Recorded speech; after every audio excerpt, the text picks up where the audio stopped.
नमस्कार दोस्तों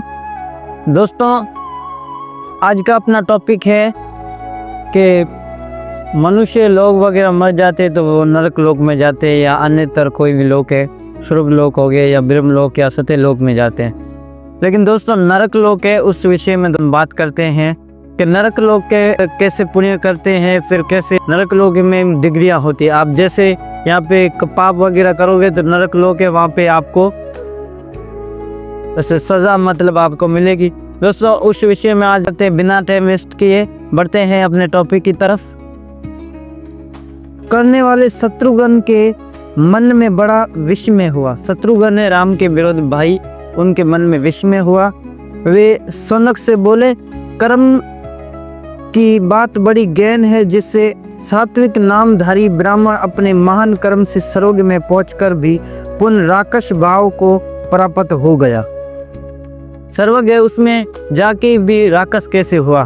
शत्रुघ्न का सवाल करें। राक्षस भाव को प्राप्त हो गया। स्वामीन आप कर्मों के अनुसार जैसी गति होती है उसका वर्णन कीजिए।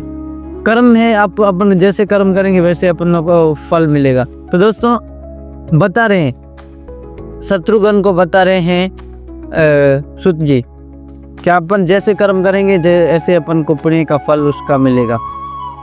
जिस कर्म के परिणाम से जैसे नरक की प्राप्ति होती है उसे बताइए।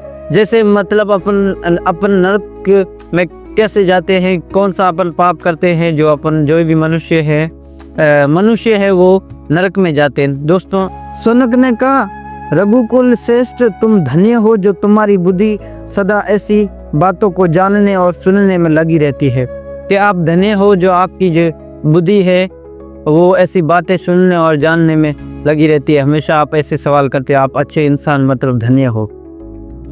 इसमें संदेह नहीं कि तुम इस विषय को भली भांति जानते हो। यही नहीं कि आप इसको नहीं जानते तो हो आप, तो भी लोगों के हित के लिए मुझसे पूछ रहे हो। कि आप इसलिए पूछ रहे हो कि ये लोग हैं वो भी सुने। उन्हों को तो पता था लेकिन लोग दूसरे हैं, हमको भी पता चले इसलिए उन्होंने पूछा था। महाराज कर्मों के स्वरूप विचित्र है तथा उनकी गति भी नाना प्रकार की है। अब वो कर्म की गति स्वरूप है वो विचित्र है, मतलब मुख्तलिफ है। मैं उसका वर्णन करता हूँ, सुनो। इस विषय का श्रवण करने से मनुष्य को मोक्ष की प्राप्ति हो सकती है। जो विषय है, जो बात चलनी है, ये आप श्रवण करोगे तो आपकी मोक्ष की प्राप्ति हो सकती है। जो दुष्ट बुद्धि वाला पुरुष पराय धन, पराई संतान और पराई स्त्री को भोग बुद्धि से बलात्पूर्वक अपने अधिकार में कर लेता है, उसको महाबली यमदूत काल पाश में बांधकर तामास्त्र नामक नरक में गिराते हैं। जो दुष्ट बुद्धि वाले पुरुष पराय धन, दूसरों का धन है वो हड़प लिया, पराई जो संतान है और पराई स्त्री है उनसे संभोग करना ये भी पाप है। बलात्पूर्वक अपने अधिकार से कर लेता है, अपने अधिकार से मतलब जोरी जबरदस्ती करता है, उसे बोल रहे हैं। उसको महाबली यमदूत काल पाश में बांधकर, काल पाश है उसमें बांधकर और तामस्त्र नामक नरक में गिराते। तामस्त्र नाम का एक नरक है उसमें गिराते। नरक भी बहुत उनके नाम है, नरक के में जितने वो हैं। और जब तक 1000 वर्ष पूरे नहीं हो जाते तब तक उसी में रखते हैं। 1000 पूरे नहीं होंगे तभी तक उसमें ही आपको रखेंगे, मनुष्यों को, लोगों को रखते हैं। यमराज के प्रचंड दूत वहां उस पापी को सुख खूब बीतते हैं, तो उसे पीटते भी है नरक लोक में। क्योंकि आप इधर चोरी वगैरह करोगे तो आपको पुलिस लेके जाएगी और सज़ा तो लाजमी आपको भुगतनी पड़ेगी। वैसे ही आप यहाँ पे आप गलत पाप करोगे तो छोड़ेंगे तो नहीं, भगवान तो वो सब कुछ देख रहे हैं, सबका हिसाब बराबर करेंगे। इस प्रकार पाप भोग के द्वारा भली भांति क्लेश उठाकर अंत में वह सुअर की योनि में जन्म लेता है। जब ये 1000 पूरे हो जाते हैं तब उन्हें सुअर की योनि मिलती है और उसमें भी मान दुख भोगने के पश्चात ये फिर मनुष्य की योनि में जाता है। उसमें भी बहुत दुख वगैरह उसे सुअर की योनि में मिलते हैं, फिर उसे मनुष्य का ये जीवन है हमारा ये मिलता है उन्हें। परंतु वह भी अपने पूर्व जन्म के कलंक को सूचित करने वाला कोई रोग आदि का चिन्ह धारण किए रहता है, जो केवल जो केवल दूसरे प्राणियों से द्रोह करके ही अपने कुटुंब का पोषण करता है वह पाप परायण पुरुष अंधता मिश्रित नरक में पड़ता है। जो ही मनुष्य अपने भले के लिए दूसरे मनुष्य उन को दुख देते हैं और दुर्व्यय करते हैं, मतलब क्रोध करते हैं, उनसे लालच वगैरह रखते हैं, उन्हें बोले अंधता मिश्रित नरक में पड़ता है।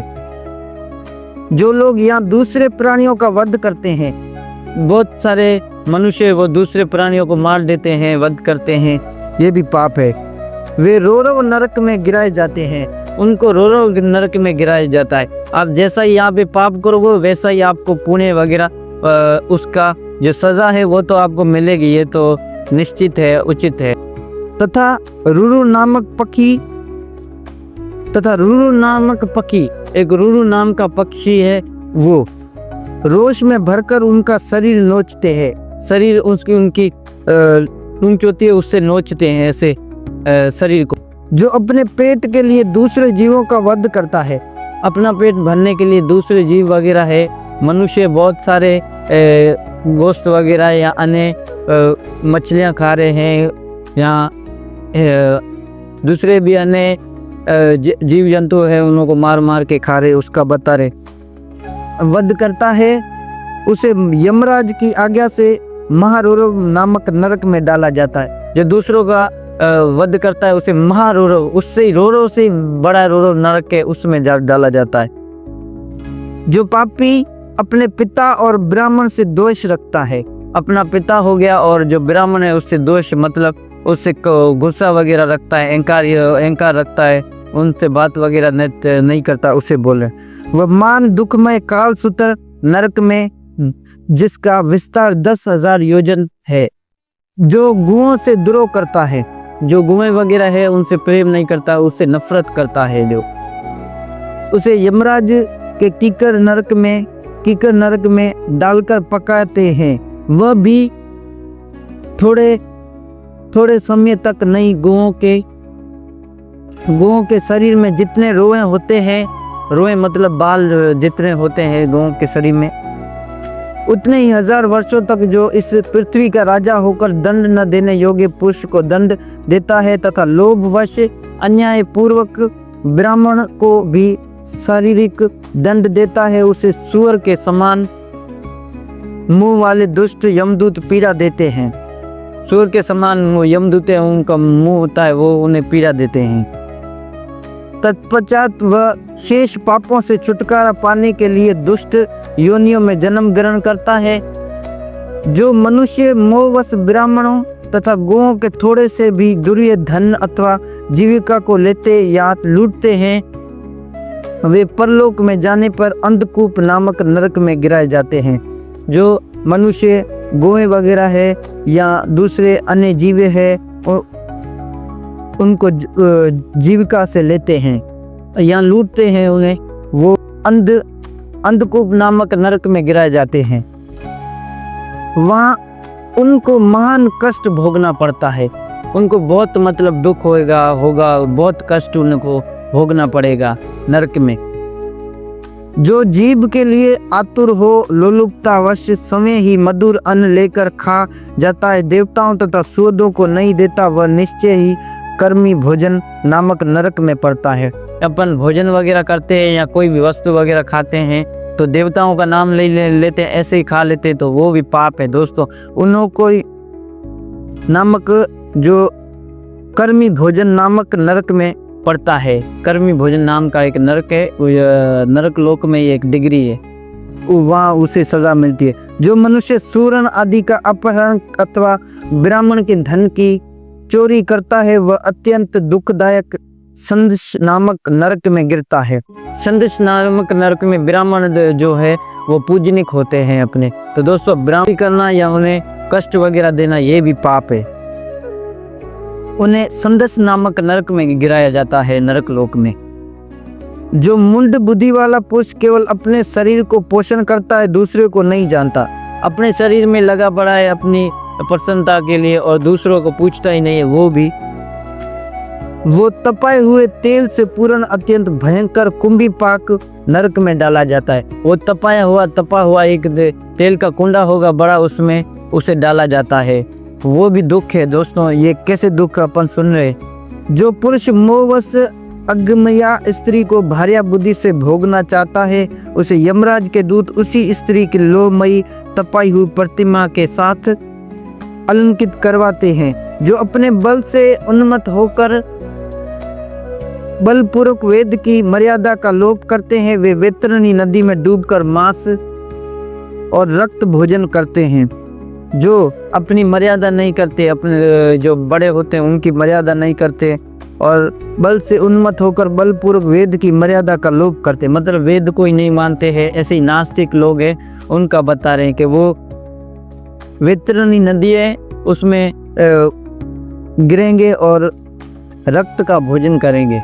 रक्त का भोजन, मांस और रक्त का भोजन, मांस जो होता है उसका और रक्त जो खून वगैरह होता है उसका भोजन करेंगे वहाँ, क्योंकि वो दूसरे तो उन्हें भोजन वगैरह नहीं देंगे, क्यों वो पाप इस पृथ्वी में आते बहुत सारे पाप करते हैं और समझते नहीं है। जो द्विज होकर शूद्र की स्त्री को अपना भार्या बनाकर उसके साथ गृहस्थी चलाता है, शूद्र की स्त्री है उसे अपनी बहन बनाकर और उसके साथ संभोग गृहस्थी पालन करता है, ये भी दोस्तों पाप है। वह निश्चय ही पुयुद नामक नरक में गिरता है, वहां उसे बहुत दुख भोगना पड़ता है। जो धूर्त लोगों को धोखे में डालने के लिए दंभ का आश्रय लेते हैं, वे मुंड वेश्यस नामक नरक में डाले जाते हैं। जो ही प्राणी है वो आश्रय लेते हैं, दूसरों का आश्रय लेते हैं कि अपन ये हम इसके आश्रय में बैठे हैं, ये इसके सहारे में बैठे हैं। सहारा, आश्रय मतलब सहारा, उसका सहारा लेते हैं और वही उन्हें आखिरी में धोखा देता है, तो वो वेश्यस नामक नरक है, उसमें वह उसे डाला जाता है और वहां उन पर यमराज की मार पड़ती है। जो मुंड सोरणा समान गोत्र वाली स्त्री को योनि में वीर्यपात करते हैं, उन्हें वीर्य की नहर डाला जाता है और वे वीर्य पीकर ही रहते हैं। जो लोग चोर, आग लगाने वाले, दुष्ट, जहर देने वाले और गौओं को लूटने वाले हैं, वे महापात की जीव सरमेयादन नरक में गिराए जाते हैं। सरमेयाद में गिराए जाते हैं। दोस्तों आज का अपना ये 1 पार्ट है, दूसरा पार्ट भी आएगा। दोस्तों आज का अपना टॉपिक था कि नरक में कितने वो डिग्रियां वगैरह होते हैं, आपके जैसा यहाँ पे पाप करोगे वैसा आपको वहाँ पे सज़ा मिलेगी। और दोस्तों जो नास्तिक लोग वगैरह हैं कि वो बोलते हैं कि आगे क्या है, यह सब कुछ है, यहाँ पे है, आगे कुछ नहीं है, ऐसे किसी धर्म को नहीं मानते, किसी मज़हब को नहीं मानते। दोस्तों उनके लिए भी ये सूचना है कि आप धर्म मज़हब को मानो, क्योंकि बहुत नरक है। और दोस्तों ये हमारा YouTube का चैनल है, इसे लाइक, सब्सक्राइब, कमेंट और बेल आइकन को ज़रूर प्रेस करिएगा ताकि हमारा नेक्स्ट वीडियो मिस नहीं कर पाओ। और दोस्तों आपको कोई धर्म के विषय में सवाल वगैरह हो तो कमेंट करना, तो आपकी समस्या के हल के लिए आपके लिए नई वीडियो बना लेंगे। तब तक अपना और अपने प्यारों का ख्याल रखिएगा। जुड़ते हैं एक शानदार वीडियो में। बहुत बहुत धन्यवाद।